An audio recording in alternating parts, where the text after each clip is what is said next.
everybody, how you doing? Today is the day that the Lord has made. We shall rejoice and be glad in it. How y'all feeling this morning? The Lord was talking to me this morning as I'm dropping off my daughters at school, and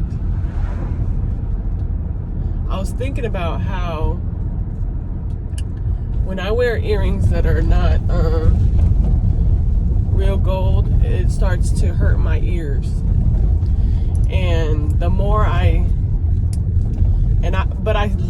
really like these because they're affordable, and I can get these and I'll take care of them and they last me a long time. But each time that I wear it, I can only wear it a certain amount of time before it starts really, really hurting me. And the Lord was talking to me about how there's certain things in your life that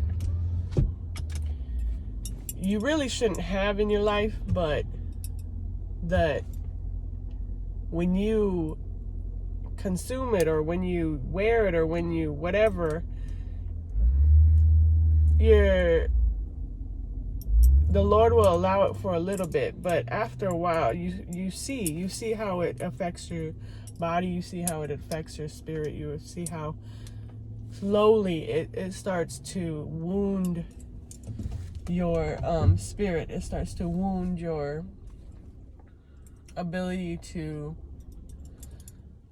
connect with God, to be in tune with God, like drinking, like smoking, like all these things. You may think, oh, it's not doing that much harm to me, but over time, you like eating candy and different things,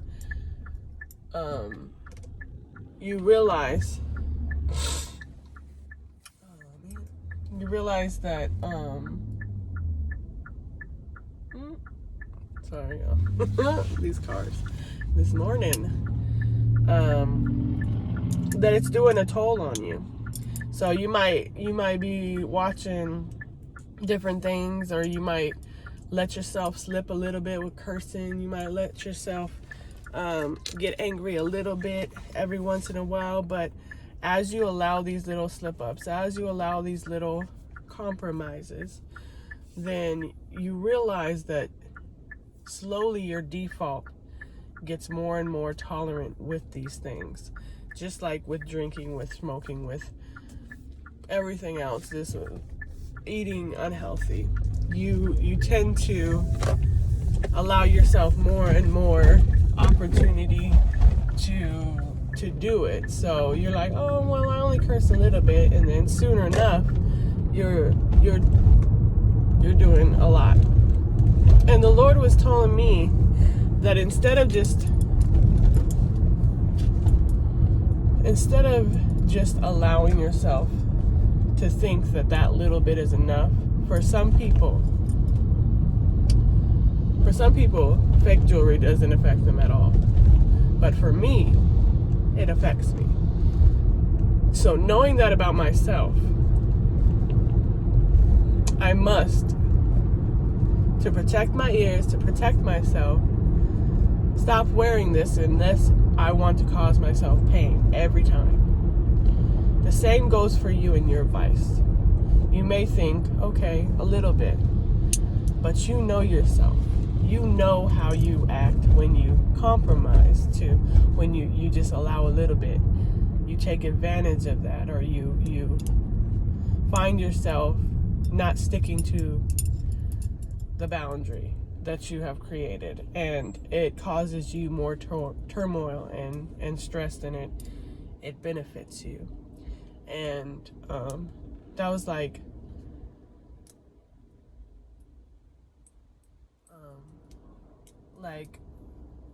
me with I don't know why I started me with drinking or anything. I used to drink, and now I don't drink at all, because honestly, I don't know myself, you know what I'm saying? I don't know how I'd be. I know I'm very disciplined with certain things and stuff, so I know I could probably drink a drink, but is it worth me opening up a door that I have closed for so many years? No, not for me. And I don't know what it is for you, but I encourage you to not compromise on a good thing. Don't compromise on what is working for you, thinking, okay, I'm stronger than this. I now can defeat it this time. I now can play with it a little bit and not knowing that may open up a door that is so hard to close. You're doing great. Allow yourself to continue on the path of righteousness. And if you are on the path that you find yourself, you dip back into it and you're struggling, go to the Lord and ask him to deliver you again. He's in the service of deliverance, and he will get you in a place of repentance, get you in a place that you no longer desire those things. Your taste, your appetite will change, and just pray that the Lord changes your appetite. Lord, I don't really want this in my life. It doesn't benefit me. Every time I do this, I become a whole nother person, and I want to live for you. I want to be an open vessel for you, and I can't do so when I do these things, whatever. I want my health to be better. I want to be a better representation of you. Whatever the case may be, know that the answer and the key is in Jesus Christ. And I'll leave you at that. I love y'all, my lovelies. And just allow the Lord to blossom in you what he wants to.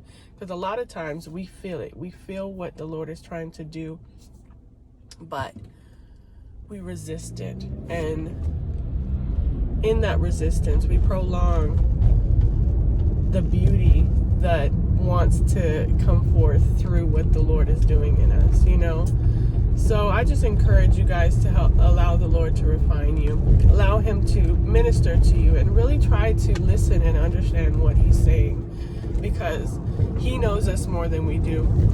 And some people, I'm going to speak for myself, he will only tell you a certain amount.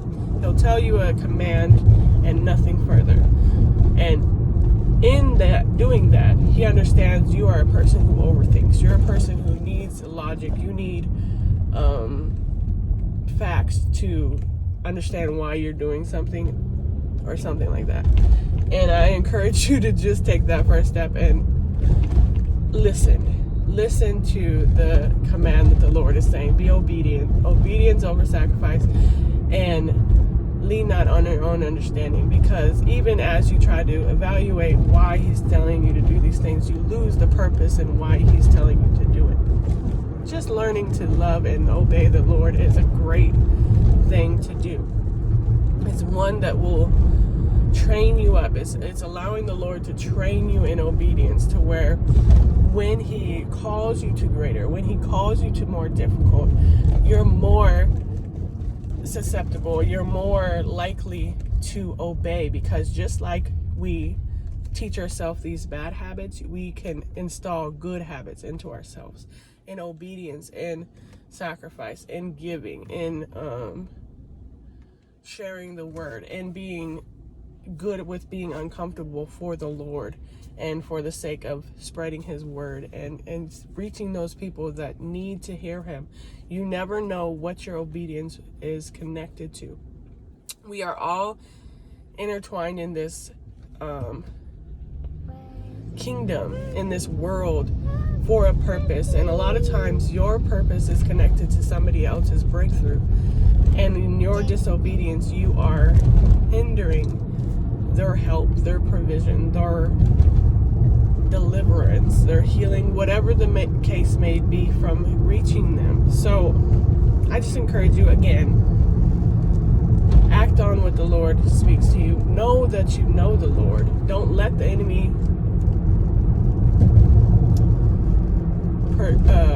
convince you that you don't know his voice, because a lot of us has been walking with him so heavy for so long that we didn't even realize we were in the Spirit before we came to know His voice and stuff. So know that you know Him. Know that there's reward in obedience, and know that only good can come from listening to the Lord, trying to learn the Lord, trying to seek the Lord. Seek ye first the kingdom and all its righteousness, and all things will be added unto you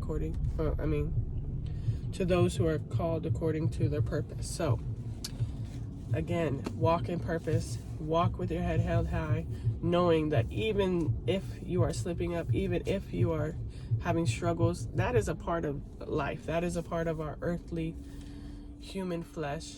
And that doesn't mean you are less qualified. That doesn't mean the Lord doesn't want you to do what He's telling you to do. Just do it despite of yourself, despite anything, and see how great you end up feeling. It's really what can help you out of your pit, out of your depression, out of your fear, out of your worry, out of everything. He will push you to see that what you're thinking, all your what ifs, all your fears don't really mean anything. They don't have no power in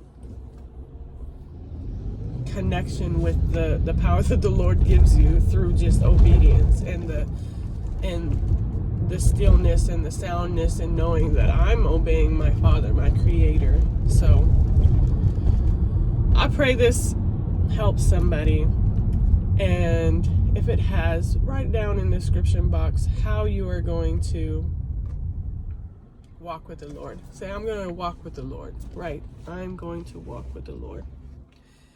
And until next time, I love you, and the Lord loves you so much more.